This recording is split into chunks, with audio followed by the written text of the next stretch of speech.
Hello and welcome to another EnsoVN gaming video. This time we're going to cover the big two changes that came with the 8.0 version update on global, which is limit breaking and the upcoming treasure map mode. These two changes are the biggest ones we've seen in the game in a very long time, so I can understand why it'd be very confusing for some players, so hopefully I can clear up for you guys what limit breaking and treasure map mode entails. So let's jump straight into limit breaking and explaining how it works. So limit breaking is a new way to power up your units aside from leveling them up, getting sockets, skill ups and cotton candy. Only certain units can be limit broken, but they usually add new units that can be limit broken every update or every other update.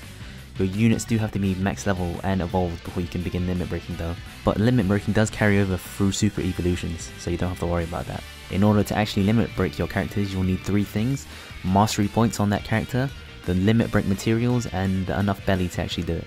Mastery points can be obtained either through potions that can come in small, medium, large that drop through certain events, or using that specific character in the treasure map mode. It's essentially another EXP bar that you have to max out before you can finish limit breaking. The amount of mastery points that each unit need varies. If it's a legend it will need 5 million, if it's a treasure map unit it will need 3 million, and all other units will need 2 million. Secondly, the limit break materials that you will need will come in small, medium and large similar to the potions, and each type has their own version, so there's strength limit break materials and psi limit break materials. And obviously for the most part units will use limit break materials of their own type, though some units require you to use limit break materials of another type. For instance, Colosseum Lucy needs strength and dex limit break materials. On the other hand, treasure map characters that you obtain will have their own unique limit break materials that can only be used on them. Each character has their own unique limit break path that has different nodes. Each node costs a varying amount of materials and belly, and you can unlock them one at a time or multiple if you have enough materials. Treasure map units will have 40 nodes, legends will have 30 nodes, and all other characters have 15 nodes. When you unlock these limit breaking nodes, they can give you a range of different effects, which can range from stat increases for your attack, HP and RCV, special cooldown reduction, gaining new sailor abilities, or even changing your captain ability and unlocking new limit break sockets. These sockets are separate from the regular sockets that you get, so you can't unlock them with forbidden tomes. The only way to get these new sockets is either using these special new tomes that are specific to each socket, or feeding an exact copy of that unit to himself. This means if you feed a raid Mihawk to himself, then he will unlock one of these sockets, but if you feed him, say, a story mode Mihawk, then nothing will unlock. The potential sockets that your characters can obtain are always set. You can't get any other sockets than the ones that are set in the limit break, and you have to feed the specific tome for that specific socket. But if you feed the exact same character to them, it's always a 100% chance you'll get a socket, whereas if you feed a socket tome to them, they'll have a 30% chance to get it. Each socket maxes out at 5, similar to the regular sockets. Once you've maxed out your limit break sockets, each character will get a rainbow border, which looks really nice. So let's take a quick look at an example of limit breaking. So if you go to the crew tab and click on the limit break button, you'll be taken to this page. You can see that any character that is glowing means that they can be limit broken. So let's just click on this Barto, and here you can see the entire path of that limit break character. You'll see that he has 0 mastery points, and if you click on the plus you can see and use any of the potions that you may have to increase their mastery points. Obviously right now I don't have any because treasure map mode isn't out yet, but you see that since he's a legend he needs 5 million. If you scroll down to the bottom, this is where you will have to start off. You can't change the path that you take to limit break, you always have to go in order from bottom to the top. So if you hold down on any of the nodes, you can see what the node will give you and all the materials you'll need to unlock it. So the first node that Barto gets is he just gains 10 attack base onto his base attack. You need to be max level 99, you need 10,000 mastery points, and you need 10,000 belly, as well as 2 of the small strength limit break material. The next one here is the same thing, it's just the HP gain. And then the next one that will be interesting will be this fourth one here, which will be an ability or a limit break socket. Here you will need 40,000 bellies and obviously 50,000 mastery points, as well as a medium sized strength limit break material and 2 small. So here the anchor is actually a sailor ability, so the sailor ability is here, boost striker character's base attack and HP by 60. And here is, this one will be a cooldown reduction, special charge decreased by 1.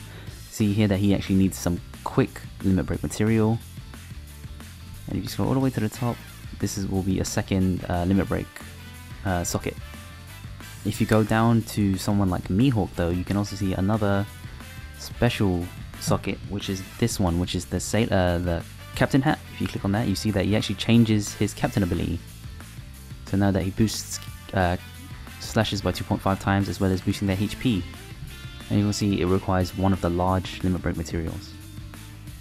And if I hop over onto my Japanese account, you can see that this Lucy has been maxed out completely.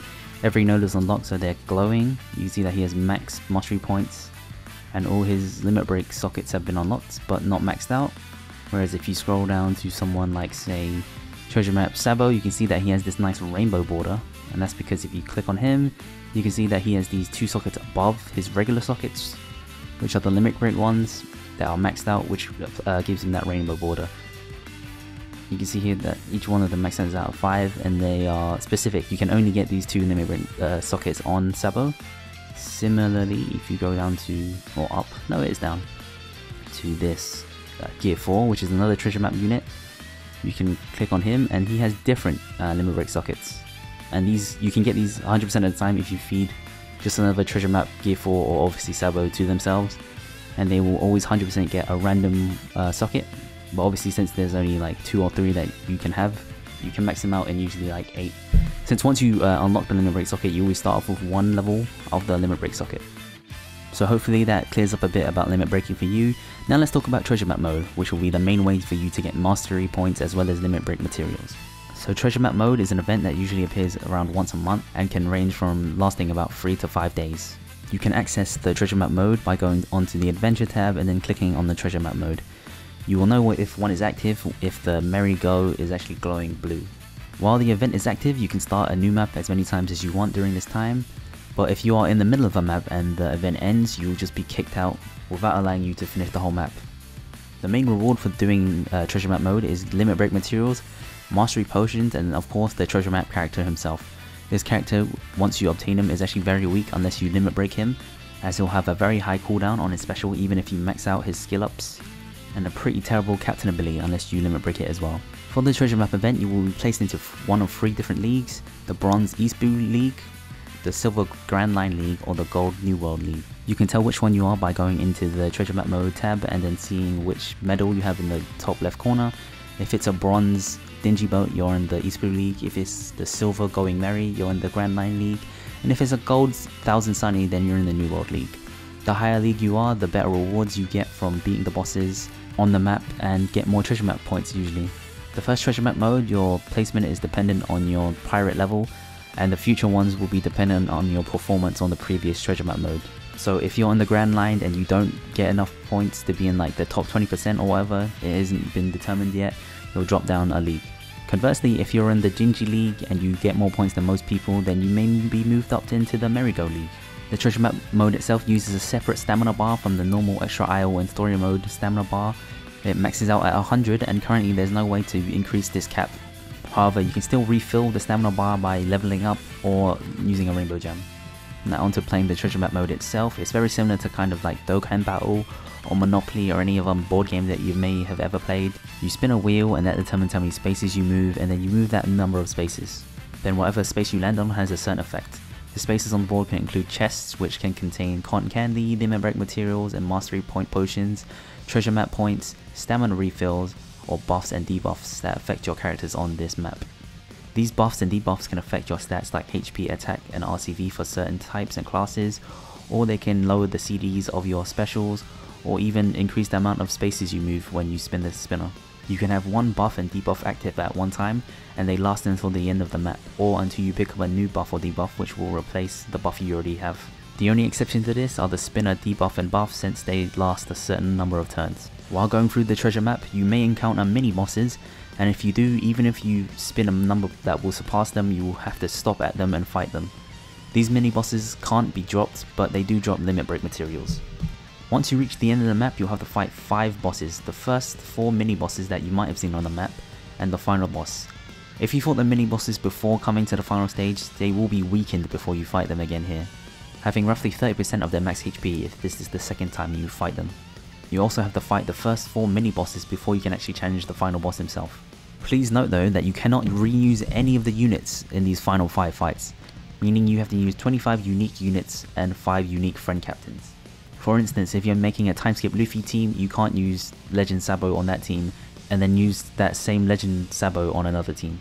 You can still use a different Luffy or a different Sabo though. When you face off against the final boss himself can drop, or he can also drop more limit break materials.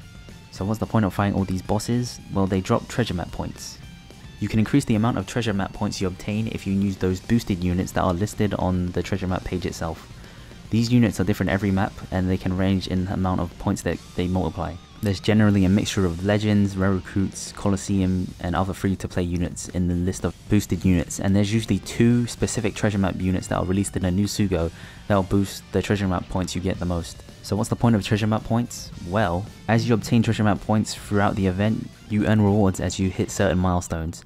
So for instance, once you hit 1,500 points, you gain a gem, or when you hit 28,000 treasure map points, you get a Hime Turtle. Your total treasure map points is not reset until the next treasure map, where you start from 0 once again. Every time you defeat the map, the difficulty of the enemies will increase, as they will gain more HP and more attack. But the amount of treasure map points you obtain will actually increase as well, meaning it's actually easier to obtain more treasure map points as you go along, provided you can still beat the bosses. If you died to any of the bosses as you play the treasure map mode, you will actually drop down several levels. In order to fully limit break the character on that treasure map, you will normally have to reach 975,000 points. On the way to these points though, you also get a lot of other great rewards, such as generic limit break materials, mastery potions, gems, cotton candy, and evolvers and turtles. In terms of difficulty of beating these actual bosses and mini bosses, I'd say that they're actually quite easy, especially when you start out. Even if you don't have like max skill ups and stuff, you should be able to beat the first like 10 or 20 levels pretty easily. Obviously the more point multipliers that you use, the faster you'll be able to max out the treasure map points you need, meaning the event will be easier since you don't have to fight as many bosses and the difficulty won't spike as hard. So I'd say for most people that it will be as difficult as maybe like a really hard 40 stam or a reasonably difficult 60 stam raid. But of course you do need a lot of units, as I said before, 25 unique characters in order to beat the actual event. So that was a quick explanation of limit breaking and treasure map mode. I hope that was useful to you. Post in the comments down below anything that I might have missed out in regards to these 2 new features in the game.